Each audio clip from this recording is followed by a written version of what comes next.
Well, viewers, this week marks the unprovoked Russian invasion of Ukraine, and today we are joined in by the Ambassador of the European Union to India, Ugo Astuto. Hello, sir. Very welcome to ETV Bharat.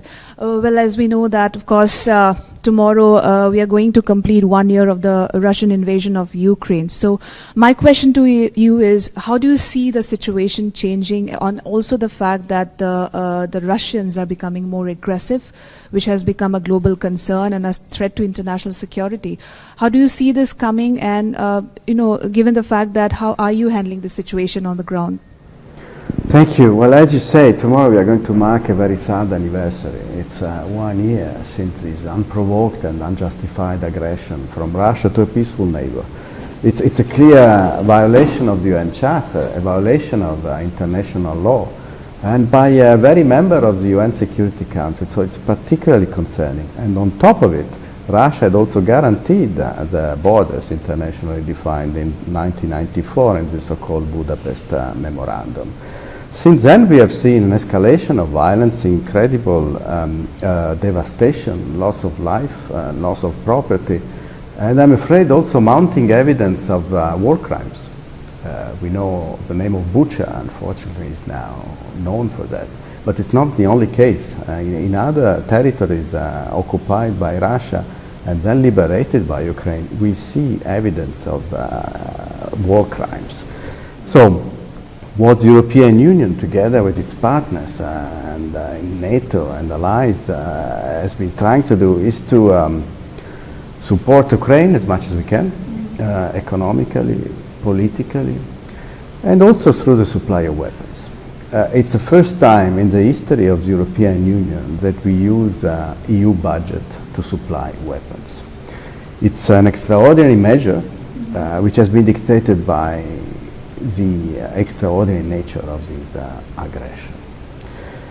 In parallel, we have been trying to isolate politically the Russian leadership, to make those responsible for this absurd decision accountable. And we have imposed 9 packages of economic sanctions already.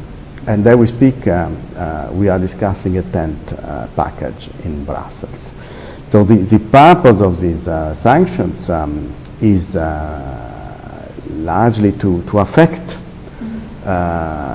the war machine of the Kremlin, so that it will not be in a position to continue the aggression and prolong the hostilities.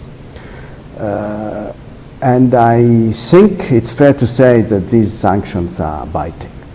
You see the effect on the Russian economy overall, and on the capacity of Russia to procure technology. You see shortages of essential spare parts now in several key sectors of the Russian economy. So the sanctions are working, the political isolation is there. There has been a large condemnation by the international community at the UN. You may remember the vote a few months ago, with 141 nations condemning the invasion. And the essential feature we need to note is the incredible bravery and resilience of the Ukrainian people.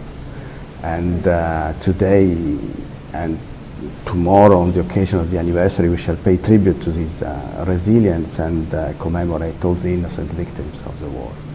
Well, ahead of tomorrow's anniversary, is there any chance, or do you see how's the ground situation right there? Because as we can see on Tuesday, when Russian President Putin has, during his address, global address, he has actually mentioned how his country's participation has been suspended in a nuclear pact with the US, and he said that this comes with a global confrontation. How do you see this? How do you see this coming?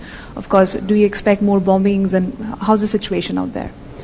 Well, unfortunately, I don't think that the statement by President Putin has added anything new. We have seen, again, more propaganda, more hostility, more aggression. It's a pattern, I'm afraid, and that's one of the reasons why there is so little trust left on President Putin as an interlocutor for a peace for a peace process. As to the situation on the ground,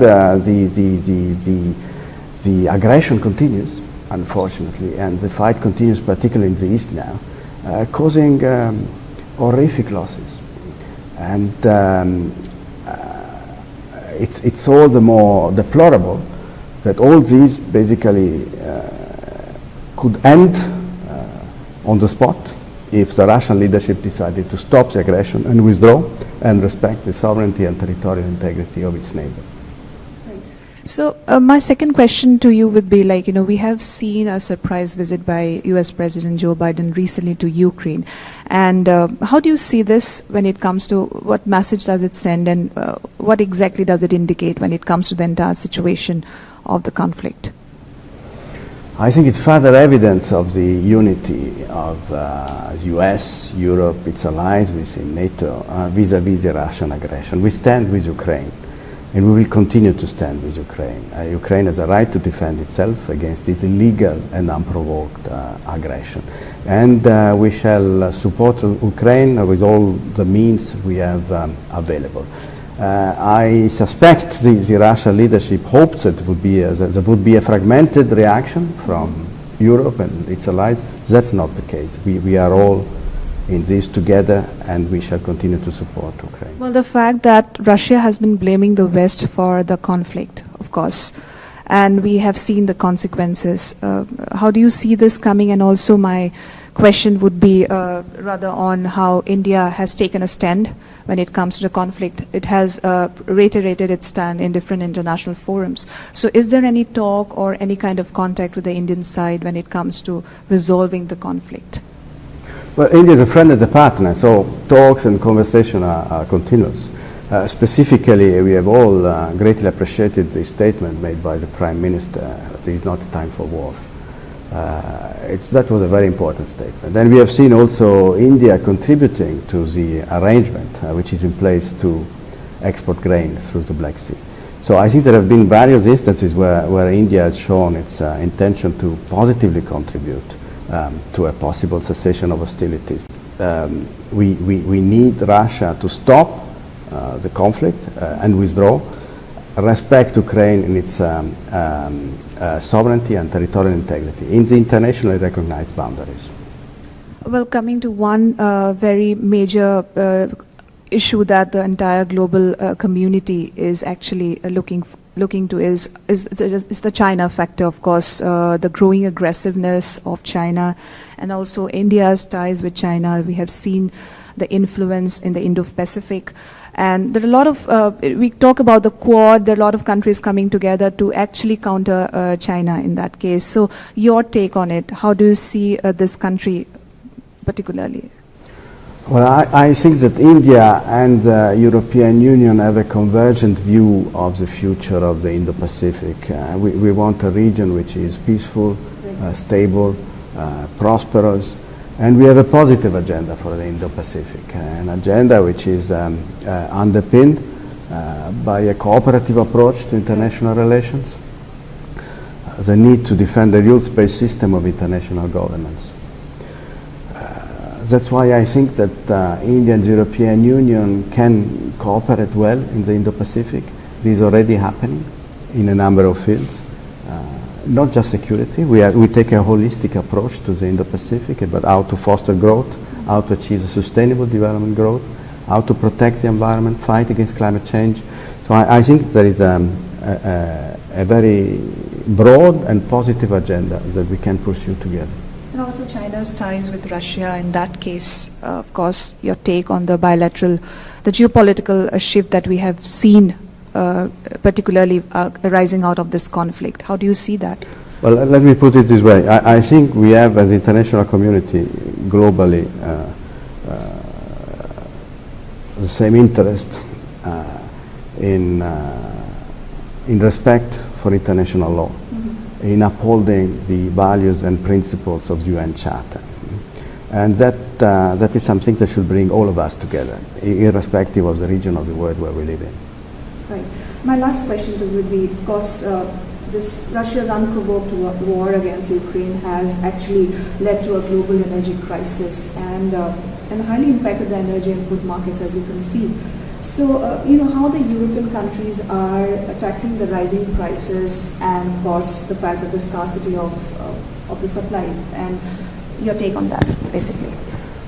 Well, this inflation in the prices of energy and food is the result of a deliberate policy from the Russian leadership to play havoc into the international prices, to exert sort of blackmail over Europe, which was overly reliant on fossil fuels from Russia.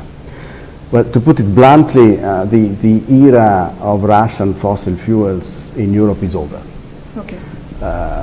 We have managed already to wean ourselves off gas and oil coming from Russia in a considerable fashion through a multifaceted approach, diversifying the sources, through energy savings. On average, we have reduced by 15% energy consumption in the European Union, and accelerating our transition towards a greener energy mix. But in the same time, we are acutely aware of the problems faced also by our friends and partners, particularly in the global south, vis-à-vis the inflation, the price of oil and food. That's why we have tried to mitigate these consequences of the Russian aggression and its policies by establishing what we call the solidarity lanes to support the export of grain from Ukraine, and the arrangements, and we have also contributed to the arrangements to export grain via the Black Sea. These have helped in somewhat stabilizing the price of grains. Same for energy. We have, together with our allies in the G7, we have established an oil price cap, which is meant precisely to avoid the spikes in the oil prices that we have seen earlier in the crisis. And I'm glad to say that we see it is working, because the price of oil has stabilized since. But let me make it very clear that there are no EU sanctions on grain or fertilizers. So the spike, the increase in prices that we have been experiencing is entirely due to the Russian aggression. And also the fact that there has been a debate and discussion on the fact that India has been buying Russian oil ever since the conflict happened, despite of the sanctions. And we have seen countries are against. Of course, the West is against it.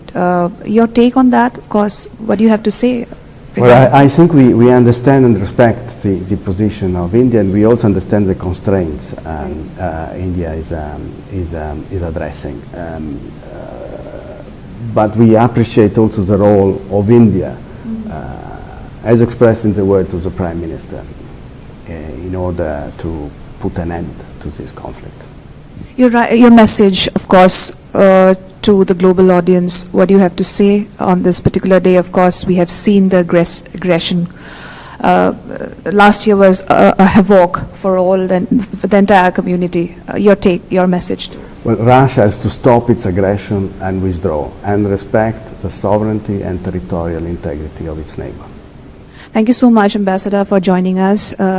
This was our European ambassador to India, and we hope that the conflict ends soon and there be peace. This is Chandrakala for ETV Bharat.